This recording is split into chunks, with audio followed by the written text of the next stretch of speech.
Le CX-50, c'est un nouveau véhicule chez Mazda qui s'ajoute à la gamme actuelle, donc le CX-5 conserve sa place. Mais la vocation du CX-50, elle, un peu plus aventurier, un peu plus sportif, un véhicule conçu pour les loisirs. C'est aussi le premier véhicule Mazda qui est véritablement conçu en fonction du marché nord-américain. Donc bienvenue à ce premier contact avec le nouveau Mazda CX-50. Alors, dans un premier temps, il convient de parler design. Mazda ont frappé un grand coup avec le look du CX-50. On remarque tout de suite, évidemment, les moulures noires qui sont à l'avant du véhicule, mais aussi sur les passages de roues, histoire de lui donner ce look un peu plus aventurier. C'est peut-être pas aussi agressif comme look que, par exemple, certaines versions des modèles Subaru actuels, mais ça demeure sobre, ça demeure raffiné, ça demeure un beau produit Mazda. C'est la même chose pour ce qui est de l'habitacle. Un très, très beau design, encore une fois, des beaux matériaux, belle qualité de finition. Et ce qu'on remarque, le fait que c'est le premier véhicule Mazda à être doté d'un toit panoramique. On remarque l'intégration du système Apple CarPlay qui est maintenant disponible même sans fil, que ce soit Apple CarPlay ou Android Auto. Et aussi, l'écran surtout est maintenant devenu tactile. Pour ce qui est de l'habitabilité, maintenant, beaucoup de dégagement pour les jambes des passagers qui vont prendre place à l'arrière. Et ce qu'on remarque, c'est le côté pratique de ce véhicule. Par exemple, la soute à bagages est plus profonde, plus longue que large. Donc, il y a aussi un ensemble Meridian qui est offert en option sur ce véhicule qui comprend justement un porte-bagages que l'on peut monter et fixer sur le toit. Donc ça ajoute aussi au côté pratique. Pour ce qui est des motorisations, est en terrain connu, le 4 cylindres 2,5 litres, soit atmosphérique, soit turbo-compressé. Évidemment, aujourd'hui, on a le CX-50 turbo. La puissance est vraiment très bonne, un moteur qui est très souple, très linéaire dans la livrée de son couple. Pour ce qui est de la dynamique, de la tenue de route en virage et du plaisir de conduire, c'est encore une fois une belle réussite.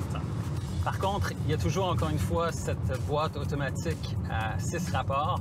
Mazda a choisi de la conserver justement pour bonifier le comportement de la voiture, la livrée du couple. Mais quand on voit que la concurrence offre de plus en plus des boîtes à 8 rapports dans ce créneau du marché, on se demande que peut-être ce serait le temps que Mazda l'ajoute au catalogue éventuellement.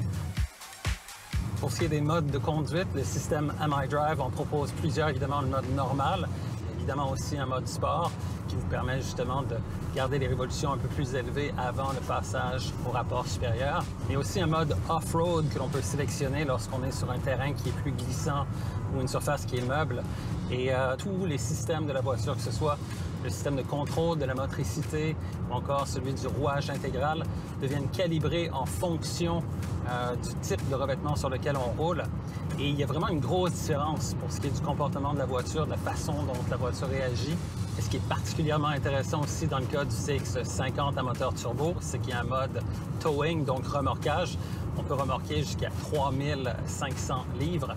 Et lorsque ce mode est sélectionné, tous les systèmes de la voiture sont optimisés de façon à réduire au maximum l'effet que peut avoir la remorque finalement sur la dynamique du véhicule.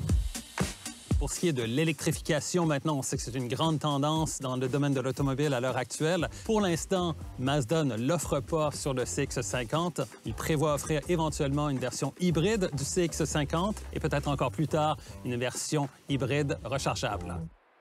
Alors avec le CX-50, Mazda poursuit sa progression vers le créneau un peu plus premium, un peu plus haut de gamme, et ça se reflète aussi dans les prix.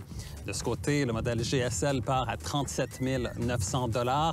On a aussi le modèle GT dont le prix est légèrement supérieur à 42 000 $ et le modèle GT Turbo dont le prix dépasse les 45 000 $.